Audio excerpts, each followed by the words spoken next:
Hi hello welcome to Lakshmi kitchen. నేను మీ ప్రియాంక. ఈరోజు మనం చేసుకోబోయే స్వీట్ రవ్వ లడ్డు చాలా బాగుంటుందండి. ట్రై చేద్దాం రండి. ముందుగా ఒక ప్యాన్ పెట్టుకున్నామండి. ఇప్పుడు దీంట్లో నెయ్యి వేసుకున్నాము. మనం రవ్వ తీసుకునే దాన్ని బట్టి నెయ్యి వేసుకోవాలి.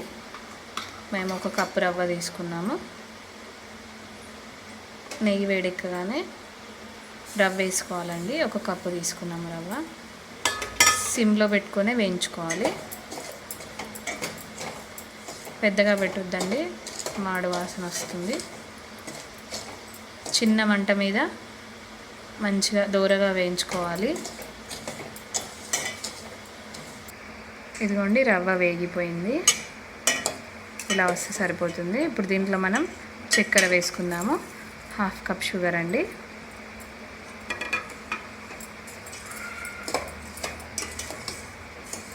ఇది కూడా సిమ్ మీదనే కలుపుకోవాలండి. అలాగే దీంట్లో ఇప్పుడు మనం యాలకుల పొడి వేసుకుందామండి. కాస్త మీ ఇష్టం అండి, వేసుకోవచ్చు లేకపోతే లేదండి, కానీ వేస్తే ఫ్లేవర్ బాగుంటుంది. అలాగే దీంట్లో కాసిన్ని పాలు, ఇది ఆఫ్ చేసుకున్నాక వేసుకోవాలండి. స్టవ్ ఆఫ్ చేసుకొని పాలు వేసుకొని కలుపుకోవాలి.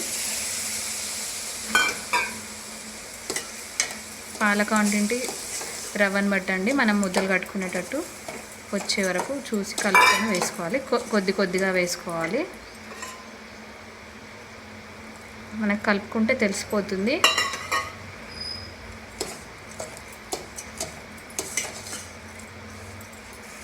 ఇదిగోండి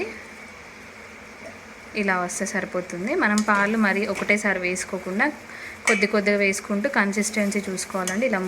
ఇలా వస్తే సరిపోతుంది మనకు ముద్దలా కట్టుకునేటట్టు. ఇది చల్లారక ముందుకే కట్టుకోవాలండి, లేకపోతే చల్లారితే రాదు. మనం ఇప్పుడు ముద్దలు కట్టేసుకుందాము.